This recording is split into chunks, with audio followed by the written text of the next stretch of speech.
আজ আমি আপনাদের জন্য নিয়ে এলাম একদম অনুষ্ঠান বাড়ির স্বাদের ঐতিহ্যবাহী শুক্তো রেসিপি। বিভিন্ন সবজির সঠিক মিশ্রণ, মশলার পরিমিত ব্যবহার এবং চিরচেনা হালকা তেতো মিষ্টি স্বাদ এই পদটিকে করে তোলে ভাতের শুরুতে এক্কেবারে সেরা। খুব সহজ পদ্ধতিতে বাড়িতেই তৈরি করে নিতে পারবেন অনুষ্ঠান বাড়ির স্বাদের সকলের প্রিয় এই শুক্তো রেসিপিটি। আমি এখানে যে সবজিগুলো ব্যবহার করেছি তার মধ্যে কিছু সবজি আমি আলাদা আলাদাভাবে ভেজে নেব আর কিছু সবজি কাঁচাভাবে ব্যবহার করব। এর মধ্যে প্রথমেই হচ্ছে করলা, যেটা মেন এই শুক্তোর ব্যাপারে। তো করলাটাকে বীজগুলো ছাড়িয়ে দিয়ে লম্বা লম্বা করে টুকরো করে নিয়েছি। এছাড়া নিয়েছি সজনে ডাঁটা, পটলগুলোকেও বীজ বাদ দিয়ে এইভাবে কেটে নিয়েছি। এছাড়া বেগুনগুলোকে একটু বড় সাইজ কেটেছি, যেহেতু বেগুনগুলো নরম গলে যেতে পারে। এছাড়াও নিয়েছি কাঁচা কলা, নিয়েছি পেঁপে, আলু নিয়েছি। এছাড়া নিয়েছি এখানে লাউগুলোকে একটু বড় সাইজ করেছি। আর এছাড়া নিয়েছি গাজর। আপনারা এছাড়াও নিতে পারেন যেটাকে লাল আলু বলা হয়, রাঙা আলু, সেটা দিতে পারেন। এখানে আমি নিয়েছি বিউলি ডালের বড়ি 1 কাপ মতো। আর মশলার মধ্যে নিয়েছি গোটা কালো সর্ষে 1 টেবিল স্পুন। এখানে নিয়েছি মৌরি 1 টিস্পুন। এখানে রাঁধুনি 1 টিস্পুন। আর এখানে লবণ আর হলুদ। এছাড়াও যা যা জিনিস লাগবে রান্নাটা করতে করতেই আমি বলে দেব। এখন গ্যাসের চুলায় একটা কড়াই বসিয়ে গরম হয়ে গেলে আমি এখানে 2 টেবিল স্পুন মতো সর্ষের তেল দিয়ে দিলাম। তারপরে ওই যে বড়িগুলো রেখেছিলাম সেই বড়িগুলোকে লাল লাল করে ভেজে তুলে রাখলাম। এইবার করলাগুলো প্রথমেই ভেজে নেব। করলাগুলো ভাজার সময় আমি অল্প একটু লবণ আর হলুদ দিয়ে ভাজবো। আর করলাগুলো যদি ভালো করে ভেজে নেওয়া হয় অত বেশি তিতো হবে না। এ কারণে হলুদ আর নুন দিয়ে ভালো করে লাল লাল করে করলাগুলোকে ভেজে নেব। আর যদি একটু বেশি তিতো খেতে ইচ্ছে হয় তাহলে হালকা করে ভাজলেই হবে। এরপরেই আমি বেগুনটা ভেজে নেব। বেগুনটাকেও কিন্তু আলাদাভাবেই ভাজবো, নাহলে অন্য কোনো সবজির সঙ্গে ভাজলে বেগুনটা গলে যাবে। তো এরকম লাল লাল করে শক্ত করে একটু ভেজে নিতে হবে। বেগুনটাকেও আমি তুলে রেখে দিলাম। এখন বেগুনটা ভাজার সাথে সাথে কড়াইয়ের তেলটা কিন্তু শেষ হয়ে যাবে। তো আবার আমি তেল দিয়ে পটলগুলোকে বেশ করে সুন্দর করে লাল লাল করে ভেজে নেব। আপনারা যদি হেলদি করে বানাতে চান তাহলে কম তেলে সমস্ত সবজি একসঙ্গে দিয়ে একসঙ্গেই ভেজে নেবেন। আর যদি একটু মুখরোচক করে বানাতে হয় তাহলে এইভাবে এক এক করে সবজিগুলোকে ভেজে ভেজে তুলে রাখবেন। এখন একটা মশলা বানিয়ে নিচ্ছি। তার জন্য গোটা সর্ষে, মৌরি, অল্প একটু রাঁধুনি আমি রেখে বাকিটুকু দিয়ে দিলাম। আর এই যে পোস্ত বাটাটা আছে এটা আমি পরে ব্যবহার করব। আর এই যে মৌরি, সর্ষে আর রাঁধুনিটাকে আমি ড্রাইভাবে গুঁড়ো করে নেব প্রথমে। এদিকে আলু পটলের ভাজাটা হয়ে গেছে, ওটাকে তুলে নিলাম। এখন সর্ষে, মৌরি আর রাঁধুনিটা গুঁড়ো করা হয়ে গেছে।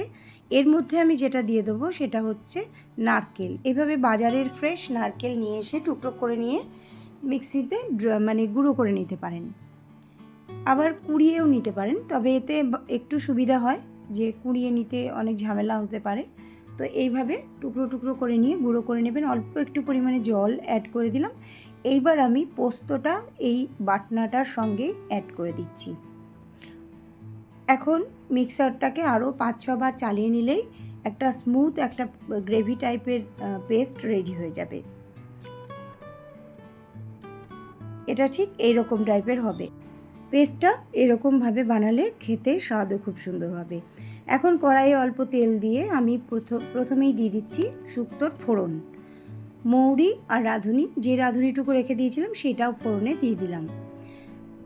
আর এবার দিয়ে দেবো 2টো তেজপাতা। আপনারা চাইলে একটা শুকনো লঙ্কা দিতে পারেন।